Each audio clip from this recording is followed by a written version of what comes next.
ko lang. Ayoko din eh. Ito, normal lang to. Kasi wala akong choice. Ang kwento nito, high school tambay. Acting mo yan? O para sa akin yan? Bahala ka sa buhay mo. Paalam. Ganun lang. Ito, pakinggan mo. Sige. Isay muna, baga. Ikaw muna. Isay muna. Ikaw, hindi pa ako tapos. Ikaw tapos ka na. Sige na. 3, 2, 1, action. Ako nga naman, no? Sobrang lawak ng biruin mo. Dito pa tayo nagkita. Si Kuya talaga. Eh, tingnan mo nga naman. Sobrang lawak ng biruin mo. Dito pa tayo nagkita. Si Kuya talaga. Hindi kaya... Ito tana ito, no? No, tayo talaga sa isa't isa. Naisip mo ba yun? Kamusta ka ba?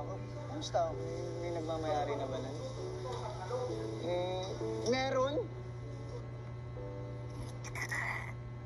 Pero di bale. Sabi nga ng airpot, mas madaling huli ng manok kapag nakatali. Pero hindi ka naman manok. Siguro, isa kang dog whisperer. Ano kaya sabihin ng dogos? Papa mo. At ako yung aso. Sa dami ng natakot sa akin, sa'yo lang ako umamo.